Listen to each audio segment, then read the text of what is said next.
आज हम देखेंगे एक ऐसी फिल्म जिसके अंदर एक वैम्पायर और एक बीच दोनों के बीच ज़िंदगी और मौत का कंपटीशन होगा।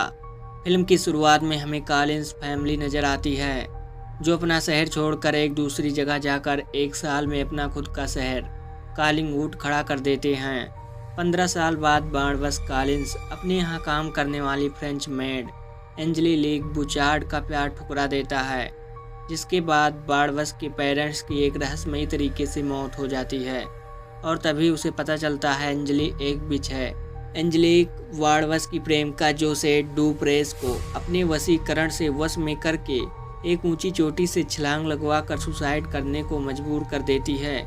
दुखी होकर बारबस भी वहां से जंप लगा देता है, लेकिन एंजेलिक उसे श्राप देकर वैम्पायर बना देती है ताकि वो कभी न मरे और हमेशा अपने प्यार को तरसे।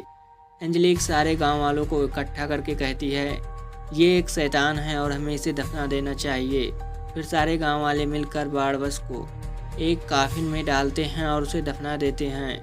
2 साल बाद हमें बैक्टीरिया विंटर्स नज़र आती है, जो न्यूयॉर्क सिटी से कॉलिंगवुड आई है एक होम ट्यूटर की जॉब पे एलिजाबेथ कॉलिंस के घर उसके भतीजे डेविड को पढ़ाने। डेविड की माँ की मौत अभी हाल में हुई थी, लेकिन आज भी डेविड को उसकी माँ का भूत नजर आता है। अगले सीन में हमें कुछ लोग खुदाई करते नजर आते हैं, जिनमें बारनबेस का काफिन गड़ा मिलता है और वो उसे खोल देते हैं। तभी बारनबेस बाहर आकर उन सबको मार देता है। 2 साल बाद काफिन में रहने की वजह से आज के कल्चर को देखकर बारनबेस थोड़ा हैरान हो जाता है और अपनी पुश्तैनी घर की तरफ चलने लगता है। एलिजाबेथ कहती है कि तुम कौन हो?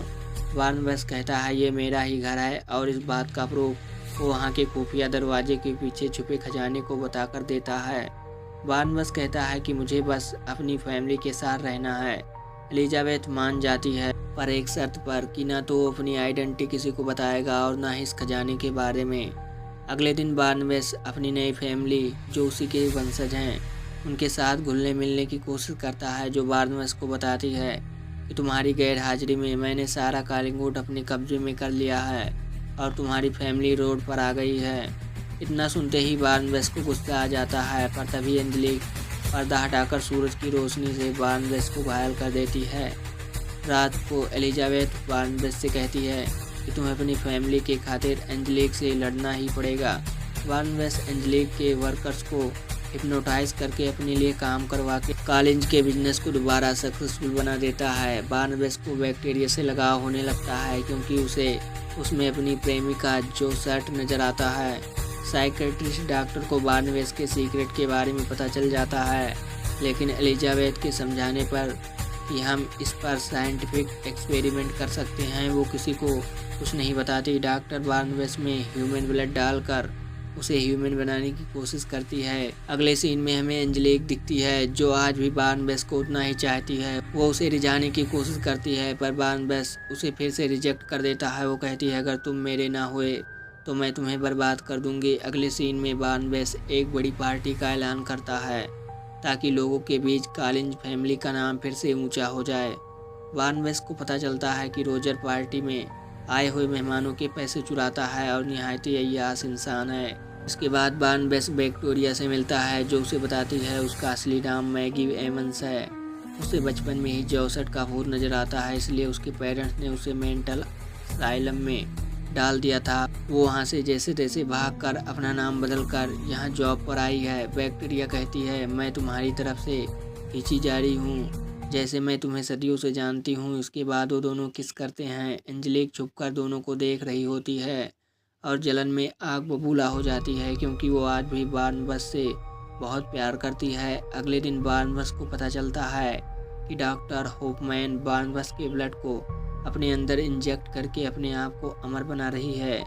इस धोखे के बाद बारनबेस डॉक्टर होफमैन को जान से मार देता है और उसके बाद उसकी बॉडी को समुद्र में बहा देता है। एक दिन बारनबेस रोजर को खजाना ढूंढते हुए पकड़ लेता है।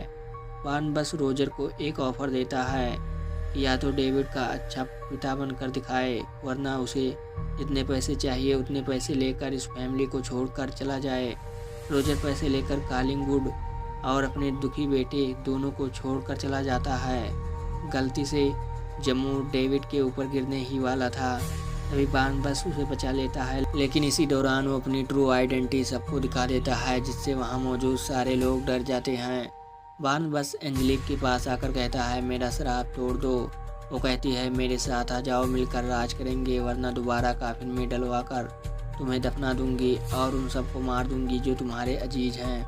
बारनबास ऑफर ठुकराने के बाद जा ही रहा होता है कि तभी गेट खुलते ही देखता है कि सामने एक काफिन है और एंजेलिक अपने जादू से बारनबास को बांधकर उसमें दफना कर एक खंडहर के पास दफना देती है। एंजेलिक बारनबास की फैक्ट्रीज में आग लगवा देती है और कालिंगवुड के लोगों को उसकी फैमिली के खिलाफ कर देती है। बारनबास को इस बार आज़ाद डेविड कराता है, जो कहता है, मुझे यहाँ तक का रास्ता मेरी माँ ने बताया है। जब भीड़ कॉलिंस के घर पर हमला करने वाली थी तभी बारनबास वहाँ पे आ जाता है। बारनबास कहता है, मेरी फैमिली को छोड़ दो और तुम्हें मेरे साथ जो करना है वो करो। बारनबास एंजेलिक के गला दबोच लेता है, जिससे एंजेलिक की स्किन में क्रैक आने लगते हैं। कालिंगवुड के लोगों के आगे वो एंजेलिक का सच बेपर्दा कर देता है। कालिंग एक वेयरवुल्फ की तरह उस पर अटैक करती है और ये शराब भी एंजेलिक ने ही उसे दिया था। इसके बाद डेविड अपनी माँ के भूत को बुलाता है, जिससे एंजेलिक ने डुबोकर मारा था। वो एंजेलिक को झूमर पर फेंक कर मारती है। एंजेलिक अपना दिल निकाल कर बारनबास को ऑफर कर देती है, ये कहते हुए कि मैंने तुमसे सच्चा प्यार किया है। बारनबास विक्टोरिया को ढूंढने लगता है और उसे उसी जगह पर दिखता है जहां उसकी प्रेमिका जोसेफ ने कूद कर जान दी थी। बारनबास उसे नीचे कूदने से पहले ही रोक लेता है। तभी विक्टोरिया उसे कहती है, या तो तुम मुझे वैम्पायर बना दो ताकि हम हमेशा के लिए यूनाइट हो जाएं, और फिर मुझे मरने दो। और यह कहकर वो नीचे कूद जाती है। बारनबास भी उसके पीछे कूद जाता है और उसके ज़मीन पर गिरने से पहले उसके गले पर काट कर उसे वैम्पायर बना देता है। विक्टोरिया की आंख जब खुलती है तो इस बार विक्टोरिया नहीं बल्कि जोसेफ होती है। इसी के साथ पता चलता है कि अब विक्टोरिया मर चुकी है और जोसेफ बारनबास का प्यार अमर हो चुका है। और इसके बाद मूवी यहीं पर ख़त्म हो जाती है। तो दोस्तों, यह वीडियो कैसी लगी हमें कमेंट करके ज़रूर बताना। मिलते हैं फिर किसी नेक्स्ट वीडियो में। Take care.